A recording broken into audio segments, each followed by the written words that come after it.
Ces mai 68 a été manipulé je le dis dans mon livre et je le répète et j'ai jamais été démenti, Dieu sait que je l'ai écrit plusieurs fois, mai 68 a été organisé par les États-Unis et par Israël pour punir la France gaulliste d'avoir une politique d'indépendance nationale. Souvenons-nous qu'en 1967, le général de Gaulle avait pris la position que l'on sait pendant la guerre des 6 jours entre Israël et les Arabes, que c'est le renouveau d'une politique arabe de la France, c'est aussi le discours de Phnom Penh, c'est le discours du Québec, c'est une France debout qui s'est affirmée, et je crois que les États-Unis et Israël ne veulent pas de cette France debout, et ils ont manipulé ces événements de mai 68 avec la complicité de voyous comme Cohn-Bendit et autres, qui sont des gens abjects, je le dis, parce que il faut se souvenir que quand on voit ce Cohn-Bendit qui est adulé par les journalistes, qui l'appellent Danny, qui le tutoient, qui font copain-copain, mais ce monsieur a quand même dit en mai 68, le drapeau français est un torchon qu'il faut brûler.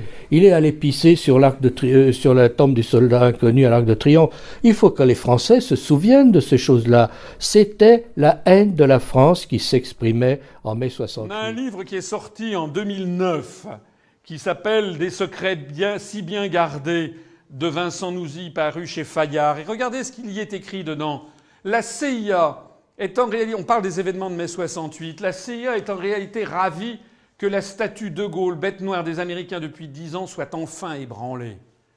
Des secousses domestiques parviennent à déstabiliser ce général intraitable sur le plan international. Il y a même des rumeurs comme quoi la CIA financerait les syndicats étudiants, dont l'UNEF, pour causer du tort au gouvernement. Les Américains seront embarrassés par cette allégation jugée ridicule. Jugée ridicule par eux, bien évidemment. Selon un document américain confidentiel, ils feront savoir au gouvernement français que cette rumeur n'a aucun fondement et s'étonneront que les autorités aient pu lui donner quelque crédit. Eh bien oui. Parce que autour de Gaulle et son entourage ont compris qu'il y avait derrière une grande puissance qui agitait tout ça. On a des milliers de témoignages. L'ambassadeur Harriman, l'ambassadeur des États-Unis, assistant aux manifestations dans le quartier latin, avec un air épanoui. Les radios, RTL, Europe numéro 1, qui étaient en dehors du territoire français, qui appelaient quasiment les Français à l'émeute. C'est comme ça que ça s'est passé, mai 68. Il y a un autre livre intéressant de Jean-Pierre Farkas, paru en 98, qui s'appelle Le Pavé.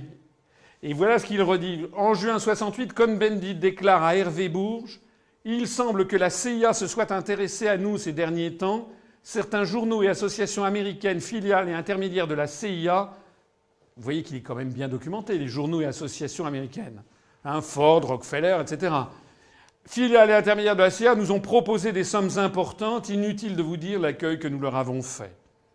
Moi, j'aurais aimé qu'ils nous disent l'accueil, justement, qu'ils leur ont fait. Quand on voit que M.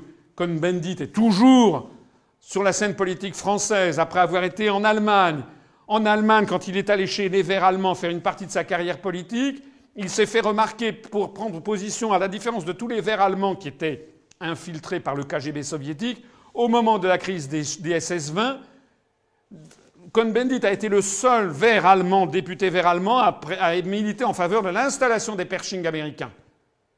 Le seul, servant les intérêts stratégiques des États-Unis d'Amérique. Comme en 1968, il a servi les intérêts stratégiques des États-Unis d'Amérique. Et comme maintenant, de nouveau, il sert les intérêts stratégiques des États-Unis d'Amérique en réclamant, par exemple, que la France cède son siège permanent au Conseil de sécurité à l'Union européenne. Rien ne pourrait plus faire plaisir aux États-Unis que de voir la France dégagée du Conseil de sécurité. Ils pourraient à ce moment-là attaquer qui le veulent sans avoir un nouveau discours de 2003 comme la guerre en Irak. Voilà les intérêts que sert objectivement M. Cohn-Bendit. Regardez cette photo au Parlement européen entre Nicolas Sarkozy et M. Cohn-Bendit. Est-ce que vous trouvez vraiment que ça a l'air d'être un opposant ? En attendant, quel a été le vrai bilan de mai 68 ? Le vrai bilan de mai 68, c'est que De Gaulle a été sauvé par le Kremlin, par l'intermédiaire du Parti communiste français et de la CGT, qui ont signé les accords de Grenelle pour arrêter la grève générale, parce que le Kremlin avait compris que c'était les Américains qui étaient derrière, qui voulaient faire chuter De Gaulle. La CGT donc a signé, elle a d'ailleurs été désavouée, Georges Ségui a été désavoué par sa base. Et il y a eu pendant 15 jours, 3 semaines, 1 mois, de nombreux problèmes parce que la base ne voulait pas reprendre. C'est un premier divorce qui va apparaître entre le Parti communiste français et la classe ouvrière, parce que la classe ouvrière française, à l'époque, est tellement victime des médias qu'ils prennent parti plutôt pour l'opposition à De Gaulle plutôt que pour ce qu'ont décidé le PCF et la CGT qui disent qu'il faut savoir terminer une grève. D'ailleurs, on va voir se développer après, dans les années 70, les mouvements style gauchiste, la CFDT, etc. Tous ces mouvements, vous connaissez les mouvements trotskistes qui sont financés par la CIA, tout le monde le sait, depuis l'après-seconde guerre mondiale, comme FO. Le syndicat FO a été porté par les Américains. En quoi qu'il en soit, à partir de l'automne 68, De Gaulle cherche à s'en aller. Il avait dit, il vaut mieux partir 1 an trop tôt que 5 minutes trop tard. Il se rend compte qu'il est dépassé par les événements. Il a failli flancher. À la fin de mai 68, vous savez, il a failli s'en aller. Il est allé à Baden-Baden voir le général Massu qui lui a dit qu'il faut remonter sur le cheval. Donc il est revenu, mais le cœur n'y est plus. De Gaulle cherche un moyen de sortie. Il fait donc le référendum sur la décentralisation, la réforme du Sénat, etc., la participation des travailleurs. Tout ceci fait échec et donc il n'a que 47% de oui, il démissionne avec panache. Et c'est Georges Pompidou, qui entre-temps était passé par la banque Rothschild, qui est élu. Et c'est ça le vrai bilan de mai 68, c'est l'élection de Georges Pompidou. Et c'est quoi l'élection de Georges Pompidou ? Eh bien, le 1er décembre 69, 6 mois après être élu, Pompidou plante le 2e coup de poignard dans le dos de De Gaulle. Le premier, c'était le préambule interprétatif du Bundestag.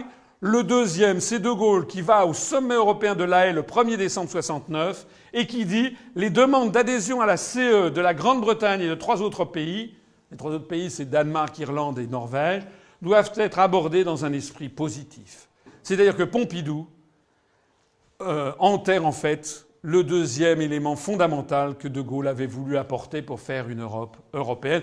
Pompidou va être évidemment accueilli très rapidement par les États-Unis. Alors tout ceci, eh bien, c'est la fin du gaullisme à laquelle on assiste avec Pompidou.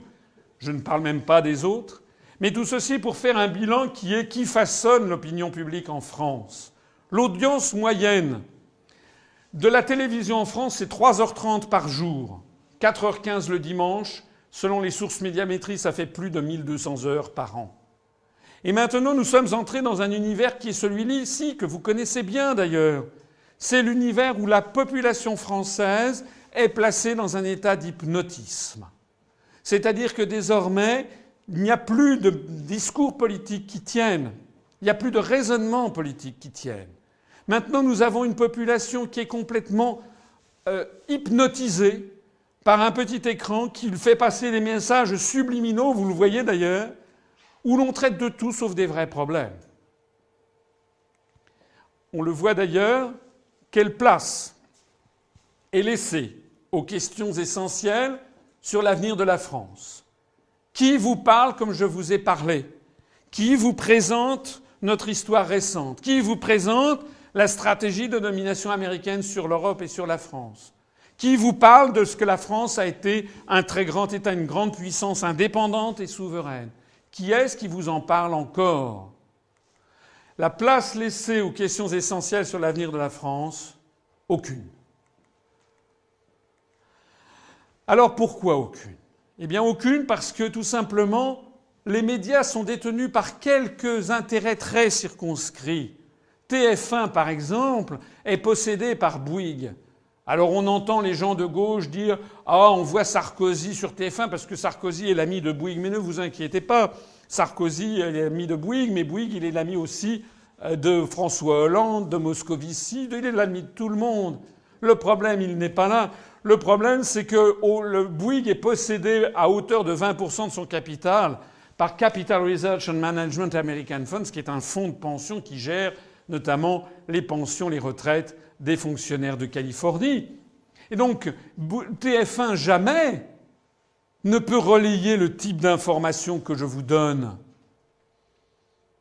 De la même façon, le groupe Lagardère qui possède Europe 1, qui possède Paris Match, qui possède aujourd'hui, qui possède le journal du dimanche, qui possède une partie du journal Le Monde, qui possède une partie des NMPP, les nouvelles messageries de la presse parisienne qui permettent de monter ou de tuer un journal. Il suffit de le mettre en devanture ou de le retirer de la devanture. Si vous retirez un journal de la devanture, il ne se vend pratiquement plus. Il perd 95% de ses ventes s'il n'est plus en devanture. Donc celui qui possède les NMPP a un pouvoir colossal sur la formation de l'opinion publique en France. Eh bien Lagardère, ça sonne bien français, oui, mais plus de 60% du capital de Lagardère sont détenus par des investisseurs institutionnels étrangers, comme on dit, et notamment des Américains.